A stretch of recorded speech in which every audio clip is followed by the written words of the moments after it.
Hello guys, നമുക്ക് ഇന്ന് സൂചി ഗോതമ്പ് എങ്ങനെ ഉപ്പുമാവ് ഉണ്ടാക്കുന്നതെന്ന് കാണിച്ചു തരാം കേട്ടോ. ഒരുമാതിരിപ്പെട്ടവർക്കൊന്നും അറിയത്തില്ല. അപ്പോൾ അതിന് ഞാൻ ഈ തവയിലോട്ട് ഇങ്ങനെ ഇഞ്ചി വട്ടത്തിൽ ഇങ്ങനെ അരിഞ്ഞിട്ടിട്ട് അതിങ്ങനെ ചതച്ച് കൊടുക്കുക. ഇതിങ്ങനെ തവയിലിട്ട് നന്നായിട്ട് ചതച്ച് കൊടുക്കണേ.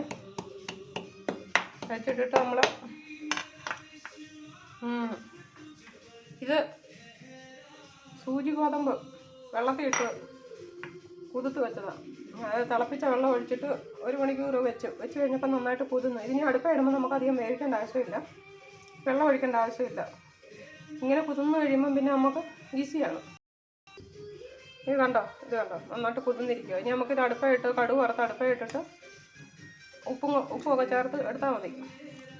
അതിനുള്ള ഇഞ്ചിയാണ് ഞാനിപ്പോൾ ചതച്ച് കഴിഞ്ഞ് നമുക്ക് വറ്റലമുളക് ഇടാം.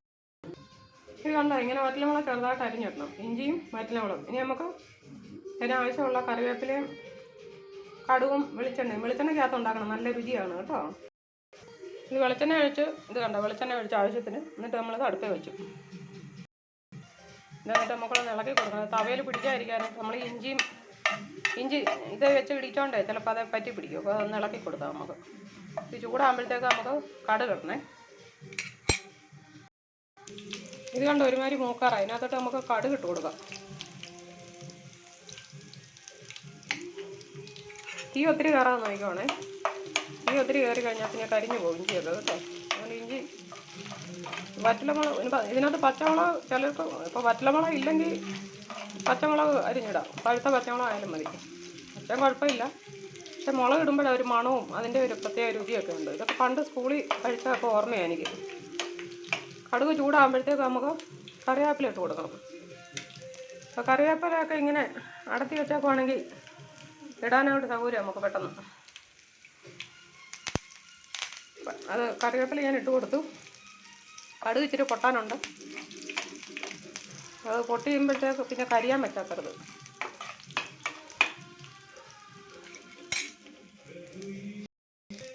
കടുകെല്ലാം പൊട്ടുന്നുണ്ട് കേട്ടോ, ശബ്ദം കേട്ടോ. കടുകെല്ലാം പൊട്ടി. ഇനി ഇത് കരിയുന്നതിന് മുമ്പ് നമുക്കിതിനകത്ത് സൂചി ഗോതമ്പ് കുതിർത്ത് വെച്ചേക്കുന്ന ഇതിനകത്തോട്ട് ഇടണം. അതിന് മുമ്പ് ഞാനിത് അടുപ്പിൽ നിന്ന് വാങ്ങി വെക്കുക, കാരണം ചിലപ്പോൾ തീ കയറി ചാടി പിടിക്കാൻ സാധ്യതയുണ്ട്, എണ്ണയുള്ളതുകൊണ്ടേ. ഇത് കണ്ടോ, ഞാനിവിടോട്ട് വാങ്ങി വെച്ചു, കാരണം തീ കയറി പിടിക്കുന്നൊരു പേടിയുണ്ട്. അപ്പോൾ ഞാൻ ഇവിടെ വച്ചേക്കുന്ന ഇത് ഇങ്ങനെ അതിനകത്തോട്ട് വാരി ഇടുക. അപ്പം തെറിക്കുന്നുണ്ടോ, അപ്പം ഇങ്ങനെ വെള്ളം തെറിക്കുന്നത് കൊണ്ട് കുതിർത്ത് വെച്ചേക്കുന്നതുകൊണ്ടാണ്. ഇത് തെറിച്ച് അവിടെല്ലാം വീഴാൻ ചാൻസ് ഉണ്ട്. അടുപ്പിൽ തീ കയറി പിടിക്കുകയും ചെയ്യും. ഒരു തവണ തീ കയറി പിടിച്ചത്, അതുകൊണ്ടാണ് ഞാനിങ്ങനെ ഇവിടെ വെച്ചോണ്ടിടുന്നത്. കണ്ടോ, കയ്യാലൊക്കെ പൊട്ടിത്തെറിക്കാൻ ശ്രദ്ധിച്ചോണം. എണ്ണയൊക്കെ പൊട്ടി കയ്യിലോട്ടൊക്കെ വീഴാൻ ചാൻസ് ഉണ്ട്. ദേഹത്തൊക്കെ വീഴുവാണെങ്കിൽ ശ്രദ്ധിച്ചോണം കേട്ടോ. ഇതിനകത്ത് ഇച്ചിരി മാറ്റി വെച്ചിട്ട് എടുക്കുന്നതാണ് നല്ലത്. തീയൊന്നും പാത്രത്തിൽ തീ പിടിക്കത്തില്ല. പിന്നെ നമ്മുടെ ദേഹത്തോട്ടും ഇത് സേഫ്റ്റിക്ക് വേണ്ടിയിട്ട് ഞാനിങ്ങനെ ചെയ്യുന്നതാണ് കേട്ടോ. മൊത്തം വാരിയിട്ടു. ഇനി ഞാനിത് അടുപ്പിലോട്ട് വെക്കുക. ദൂരെ വെച്ചത് തീ കയറി പിടിക്കാതിരിക്കാനും പിന്നെ ഈ തവയൊക്കെ വൃത്തികേടാവും ചിലരെല്ലാം തെറിച്ച് വീണ് കഴിയുമ്പോൾ. പിന്നെ എന്നിട്ട് ഇതിനകത്ത് നമുക്ക് ഇച്ചിരി ഉപ്പൂടെ ചേർക്കാവേ.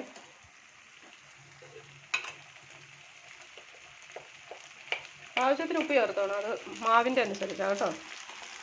നമുക്ക് ആ ഒരു ആവറേജ് കണക്കറിയാമല്ലോ, എന്തുമാത്രം ഉപ്പിട്ടാൽ കൂടത്തില്ലെന്നുള്ളത്. കുറഞ്ഞാൽ കുഴപ്പമില്ല, പക്ഷെ കൂടരുത്. കൂടി കഴിഞ്ഞാൽ നമുക്ക് കഴിക്കാൻ പറ്റത്തില്ല. എന്നിട്ട് ഇങ്ങനെ ഇളക്കി കൊടുക്കണം. ഇത് ഞാൻ എൻ്റെ കൊച്ചിലെ 2-ലോ 3-ലോ ഒക്കെ പഠിക്കുമ്പോൾ സ്കൂളിൽ കഴിച്ച ഓർമ്മയുണ്ട്. ആ രുചി ഇപ്പോഴും വായിലുണ്ട്. ഇത് സാധാരണ വീട്ടിലുള്ളവർക്കൊന്നും ഉണ്ടാക്കാൻ അറിയത്തില്ല, കാരണം അവർ പട്ടയ്ക്ക് എടുത്തിട്ടൊക്കെ ഉണ്ടാക്കും. പെട്ടെന്ന് വെള്ളത്തിൽ ഇട്ടേച്ച്, അന്നേരം കുതിരത്തില്ല പെട്ടെന്ന്. ഇപ്പം 1 മണിക്കൂർ ആകുമ്പോൾ തിളച്ച വെള്ളം ഒരു പാത്രത്തിൽ ഇത് വെച്ചിട്ട് അതിന് മണ്ടയ്ക്കോട്ട് തിളച്ച വെള്ളം ഒഴിച്ച് വെക്കണം. അപ്പം പെട്ടെന്ന് കുതിരും കഴിയുമ്പോൾ അധികം ചെറുതായിട്ട് നടത്തി വെച്ചാൽ മതി. ഇപ്പോൾ ഇതിനകത്ത് ഞാൻ വെള്ളമൊന്നും ഒഴിച്ചിട്ടില്ലല്ലോ, ആ മാവ് വാരി ഇട്ടതേ ഉള്ളൂ. വാരി ഇടുമ്പോൾ ദേഹത്തൊക്കെ പൊട്ടിത്തെറിക്കാൻ ശ്രദ്ധിക്കണം കേട്ടോ. എണ്ണയ്ക്കകത്തോട്ട് ഇടുമ്പോഴേ വെച്ചിട്ട് മാറി ഇന്നോണ്ടൊക്കെ വേണം എടുക്കാൻ, അല്ലെങ്കിൽ ചിലപ്പോൾ കഷ്ണങ്ങളൊക്കെ തെറിച്ച് നമ്മുടെ ദേഹത്തൊക്കെ ആവും. ഇനി ഇത് നമുക്ക് ഇച്ചിരി നേരം അടച്ചു വെക്കാം. തീ കുറച്ച് വെക്കാതെ കുറച്ച് വെച്ചിട്ട് അടച്ചു വെക്കാം. ഇനി തുറന്ന് വെച്ചിട്ട് ഇച്ചിരി നേരം ഇളക്കി കൊടുക്കണം. എന്താ ആവി പൊങ്ങുന്നുണ്ടോ, ഇരുന്ന് വേഗം ഉണ്ടോ. ഇങ്ങനെ അടിച്ച് പിടിക്കാതിരിക്കാൻ ഇളക്കി കൊടുക്കണേ.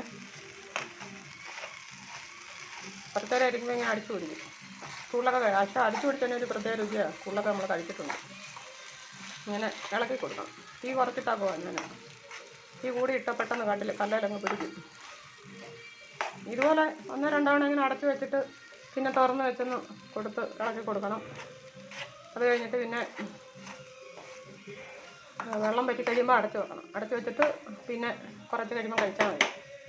നല്ല ടേസ്റ്റാണ് കേട്ടോ. പണ്ടത്തെ മണം ഇപ്പോഴും പോകുന്നില്ല. നല്ല മണമാണ്. വെളിച്ചെണ്ണയിലുണ്ടാക്കണം. വേറെ എണ്ണ ഒഴിച്ച് കഴിഞ്ഞാൽ വേറെ ഒരു മണമായിരിക്കും. ഓക്കെ, ഇതുപോലെ ഉണ്ടാക്കി നിങ്ങളെല്ലാവരും കഴിക്കണം കേട്ടോ. വീട്ടിലുള്ളവർക്ക് ഉണ്ടാക്കി കൊടുക്കണം. ഞാനിത് ഈയിടെ ഷുഗർ കൂടി ഹോസ്പിറ്റലിലായപ്പം ഡോക്ടർ പറഞ്ഞതാണ് ഇത് കഴിച്ചാൽ മതിയെന്ന്. സൂചി ഗോതമ്പും പിന്നെ റവ ഉപ്പുമാവ്. ഇത് ആക്ച്വലി കഞ്ഞി ഉണ്ടാക്കാനാണ് അവർ പറയുന്നത്. പക്ഷേ എനിക്ക് കഞ്ഞിയെക്കാട്ടും ഇഷ്ടം ഇങ്ങനെ കഴിക്കുന്നതാണ്. പിന്നെ റവ പിന്നെ ഓട്സ് ഇതൊക്കെ കഴിക്കാനാണ് പറഞ്ഞേക്കുന്നത്. അപ്പം നിങ്ങളും ആരോഗ്യമൊക്കെ സൂക്ഷിക്കണേ. ഓക്കെ, ഇനി വീണ്ടും അടുത്ത വീഡിയോ ആയിട്ട് കാണാം. ബൈ.